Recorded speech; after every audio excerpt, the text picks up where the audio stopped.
नमस्कार दोस्तों, बाजार हाट न्यूज़ चैनल के एक नए एपिसोड में आप लोग का बहुत बहुत स्वागत है। तारीख है 30 अगस्त 2021 और यहाँ पे 31 अगस्त 2021 के लिए दोस्तों यानी कि मंगलवार के लिए हेवी वेट स्टॉक की एनालिसिस लेकर 50 अलग अलग स्टॉक अलग अलग सेक्टर से मेरी लिस्ट में शामिल है। उन सब की एनालिसिस करेंगे और देखेंगे कौन सा स्टॉक किस लेवल पे बाय बन रहा है, कहाँ सेल बन रहा है। सबसे पहले स्टार्ट करेंगे एसीसी का। हालांकि एसीसी का मैंने शॉर्ट टर्म कॉल दिया तो 2370 के ऊपर, टारगेट पहला है 2420 का, तो आज 2389 का इसने हाई लगा दिया, यानी बेहतरीन मूवमेंट करने की तैयारी कर रहा है। कल अगर ये ब्रेक करता है अपने हाई को 2390 को ब्रेक करता है तो एक अच्छा मूवमेंट आपको दिखा सकता है एसीसी। ध्यान रखिएगा, एसीसी एक अच्छा लेवल को काफ़ी दिनों से ट्रेड कर रहा था, उस बॉक्स को ब्रेक करके ऊपर जाने की तैयारी कर रहा है और साथ ही ट्रेंड लाइन को भी ब्रेकआउट किया हुआ है। आगे बढ़ेंगे अडानी पोर्ट। देखिए अडानी पोर्ट में जो रेजिस्टेंस जोन है हमारे लिए एरिया खुलेगा 750 के ऊपर, तब जाके एक मूवमेंट देखने को बनेगा अडानी पोर्ट में। हमारा राजा बैटरी शानदार रिटर्निंग कोशिश, मुझे लग रहा है हमारा राजा बैटरी में आपको बाय का पोजीशन बना के होल्ड करके लेके धीरे धीरे स्टॉप लॉस को टेल करते हुए चलते चलना चाहिए। कल अगर ये 696-97 को ब्रेक करे 710 तक के टारगेट आपको दिखा सकता है। अपोलो हॉस्पिटल की बात करें तो ब्रेकआउट आना चाहिए अपोलो हॉस्पिटल में। अगर वो ऊपर के साइड में 4850 को ब्रेक करता है तो 4950 से 5000 तक के टारगेट बना सकता है। एशियन पेंट देखिए तो शॉर्ट टर्म कॉल दिए थे 3100 के ऊपर, ऑलरेडी पोजीशन एक्टिव है, कोई टेंशन वाली बात नहीं। नज़र रखिए 3115 के ऊपर निकलेगा आपको 3150 से लेकर 3200 तक के टारगेट बना सकता है। बजाज ऑटो की बात करें 3750 के ऊपर निकलने का वेट करिए, जैसे निकले 3800 का टारगेट ले सकते हैं आप बजाज ऑटो में। बालकृष्ण इंडस्ट्रीज, ये देखिए ये थोड़ा सा मामला इसमें बालकृष्ण इंडस्ट्रीज में फंसा हुआ है। बालकृष्ण इंडस्ट्रीज का ठीक ठाक है लेकिन मामला थोड़ा सा फंस गया है बालकृष्ण इंडस्ट्रीज में, और ये ऊपर के जोन में 2325 का एक रेजिस्टेंस है, वो एरिया ब्रेकआउट होना चाहिए, तब 2400 के टारगेट मिलेंगे। बाटा इंडिया रेजिस्टेंस का लेवल 1775 के आसपास का है, अच्छे तरीके से होल्ड कर रहा है। कल अगर ये 1775-80 के ऊपर निकलता है 1800 के टारगेट बन सकता है, अदरवाइज यहाँ से थोड़ी प्रॉफिट बुकिंग भी आने के चांसेस बनेंगे। बीएमएल की बात करें तो बीएमएल जब तक इस बॉक्स के अंदर में रहेगा हमें ट्रेड नहीं करना है, हमें ट्रेड करना है 1350 के ऊपर, टारगेट 1400 के लिए। बर्जर पेंट देखिए शानदार आज 3% की तेजी, और मैंने बर्जर पेंट का भी कॉल दिया हुआ था 800 के ऊपर कॉल दिया था मैंने, और वो एक्टिव है और टारगेट की तरफ धीरे धीरे बढ़ता हुआ नजर आ रहा है बर्जर पेंट। 810 कल अगर ये 812, 15, 20 को अगर बर्जर पेंट ब्रेक करता है तो आप एक बार टारगेट फिर से पोजीशन 830 के लिए होल्ड करके बर्जर पेंट में चल सकते हैं। हालांकि बर्जर पेंट में मेरा पहला टारगेट है शॉर्ट टर्म ट्रेडिंग के लिए 815 रुपये का, तो आज लगभग 812 का इसने हाई लगा है। भारत फोर्ज की बात करें, इसने भी अच्छा मूवमेंट दिया लेकिन थोड़ा सा रिजेक्शन देखने को मिला। 780 का एक नियर में रजिस्टेंस है, 780 को ब्रेक करेगा 800 तक के टारगेट बनेंगे। भारतीय एयरटेल बढ़िया मूवमेंट, मित्तल जी ने कुछ कहा, आज उसका असर पड़ा है भारतीय एयरटेल में और अच्छा खासा 6% की तेज़ी भी देखने को मिला है भारतीय एयरटेल में, तो आप नज़र बना के चल सकते हैं भारतीय एयरटेल पे। कल अगर भारतीय एयरटेल अपने हाई को एक बार ब्रेक करे तो मज़ा आ जाएगा, फिर आपको अपसाइड के मूवमेंट बनेंगे और ऊपर 625 के बाद 630 से 40 तक के भी टारगेट बन सकते हैं। 620 के नीचे आने पर थोड़ा प्रॉफिट बुकिंग भी बन सकता है, 610 का टारगेट दे सकता है आपको सेल साइड में। ब्रिटानिया की बात करें तो ब्रिटानिया ने भी ब्रेकआउट करेगा लेकिन 4000 का एक रेजिस्टेंस है, आप देख लें इस एरिया पे 4000 के ऊपर निकलते के साथ ब्रिटानिया तेजी से 4100 की तरफ भागेगा। सेंचुरी टेक्सटाइल नज़र रखिए दोस्तों, सेंचुरी टेक्सटाइल पे अभी थोड़ा सा सस्टेन कर रहा है लेकिन मेरे ख्याल से जल्द ही सेंचुरी टेक्सटाइल एक नया ब्रेकआउट 780 के ऊपर निकलेगा जो 800-820 तक की तरफ लेके जाएगा सेंचुरी टेक्सटाइल को। कॉलगेट की बात करें तो कॉलगेट ने भी ब्रेकआउट की तैयारी किया, बहुत ही बढ़िया लेवल 1700 का रेजिस्टेंस है, 1700 के ऊपर निकलेगा कॉलगेट, आपको 1740 तक के टारगेट बनेगा। डाबर देखिए शानदार 620 के ऊपर डाबर निकलते के साथ 625 से 630 का इंट्राडे टारगेट भी डाबर आपको दिखा सकता है दोस्तों। एस्कॉर्ट की बात करें तो एस्कॉर्ट अपना 1380 का लेवल को क्लेम कर रहा है। 1380 और 1400 ये दो रेजिस्टेंस एरिया बन रहे हैं, अगर 1380 को ब्रेक करें तो 1400-1420 के टारगेट बनेगा। गोदरेज सीपी की बात करें तो 1100 का लेवल लग गया गोदरेज सीपी में, देखिए कंप्लीट हो गया 1100 का लेवल।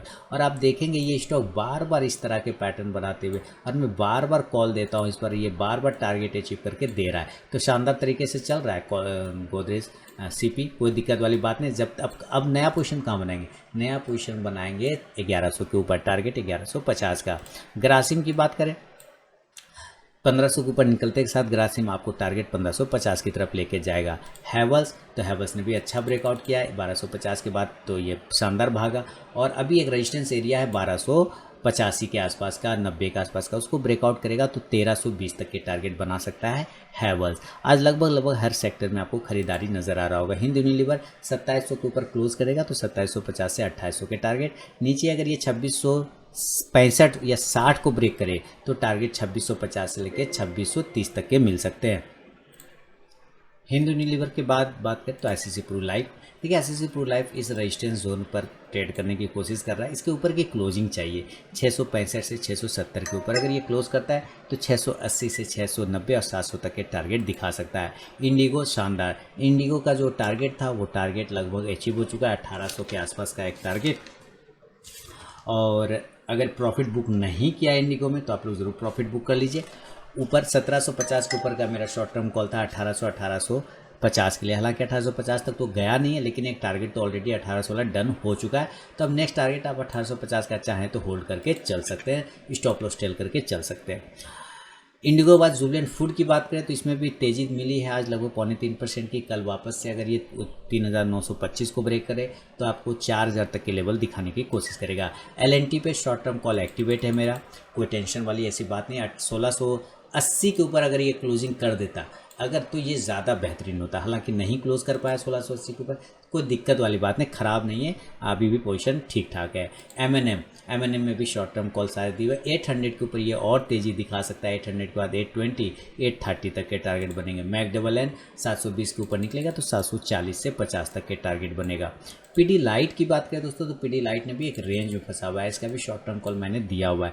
2300 के ऊपर नज़र रखिए। पीडी लाइट 2300 के ऊपर निकलेगा आपको एक अच्छी तेज़ी देखने को बनेगा जो 2350 से 2400 तक लेके जा सकता है। 1350 के ऊपर पीवीआर में भी तेज़ी बनेगा, क्योंकि पीवीआर मैं देख रहा हूँ इस जोन को बहुत अच्छे से अब होल्ड करने की कोशिश करा। अब इसका कोई मतलब यहाँ पे नहीं है। अब देखिए पीवीआर ने कैसे कैसे ट्रेड किया, कुछ इस प्रकार से ट्रेड किया, अपने इस ट्रेंड लाइन का रेजिस्टेंस लिया, उसी का फिर सपोर्ट बना रहा है, उसी के एक एरिया के पास ट्रेड कर रहा है। तो मेरे ख्याल से 1350 के ऊपर एक अच्छा टारगेट ऊपर 1400 तक जाने की कोशिश करेगा। रेमंड 400 अभी देखिए ऊपर से घूम के आया 470 के पास, तो मेरे ख्याल से इसी जोन से ये भागा तो वापस उसी जोन पर आ चुका है। तो वापस फिर से एक बार ट्रेड बनेगा जब ये 410 से 15 के पास में क्लोजिंग स्टार्ट करेगा, तब रेमंड में फिर एक पोजीशन बना के आप चल सकते हैं। तो नज़र रखिए रेमंड पे भी। आगे चले रिलायंस और शानदार काम। रिलायंस के काम में कॉल भी एक्टिवेट हो गया, सारा चीज़ हो गया रिलायंस पे। रिलायंस का जो लेवल दिया था वो 2260 के ऊपर दिया था 2320 के टारगेट के लिए, तो लेवल भी एक्टिवेट है 2275 का, जिसने हाई भी लगाया। मेरे ख्याल से 2300 के टारगेट के लिए हम होल्ड करके चल सकते हैं रिलायंस पर। तो रिलायंस पे भी दोस्तों नज़र बना के आप चलिए और रखिए भी साथ में, है ना, एक अच्छा मूवमेंट। और देखिए कल अगर थोड़ी प्रॉफिट बुकिंग मिले तो टेंशन नहीं लेना इसमें। सीमेंस की बात करें तो सीमेंस ने 2260 के पास क्लोज किया है। अब सीमेंस भी ऊपर जाने के लिए बिल्कुल तैयार खड़ा है। एक रेजिस्टेंस एरिया है 2275 का, ब्रेकआउट होता है 2300-2350 के टारगेट। टाइटन अगर 1900 के ऊपर निकलता है तो 1950 का अगला टारगेट, फिर 2000 के। यूपीएल की बात करें तो यूपीएल अपने बॉक्स से बाहर निकलने को तैयार खड़ा है। देखिए यूपीएल अपने बॉक्स से बाहर जैसे ही निकलेगा आपको 760 का टारगेट, यानी 745 के ऊपर 760 का टारगेट देगा। वोल्टास की बात करें 1000 के ऊपर क्लोज करेगा वोल्टास, तो 1020 से 40 का टारगेट। जील यहाँ से शॉर्ट टर्म ट्रेडिंग में लिया जा सकता है, 175 के ऊपर पोजीशन बन सकता है 180 के टारगेट के लिए। एमजीएल की बात करें जब तक एमजीएल 1150 से 55 के ऊपर ट्रेड ना करे कोई पोजीशन नहीं बनेगा।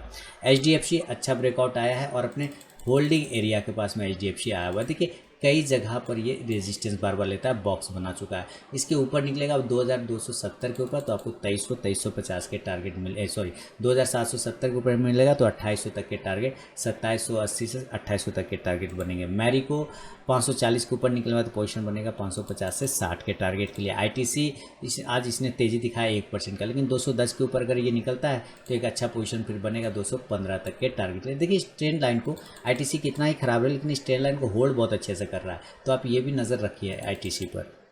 अल्ट्राटेक सीमेंट एक टारगेट जो कि मैंने ऊपर की साइड में अल्ट्राटेक सीमेंट में कल ही दिया था 7700 वाला टारगेट, वो लेवल डन हो चुका है अल्ट्राटेक सीमेंट का। जहाँ तक मेरे ख्याल से 7600 के ऊपर बात किया था 7700 और 7800 के टारगेट के लिए, तो आज इसने एक टारगेट 7700 का डन कर दिया, 7743 का हाई लगाया।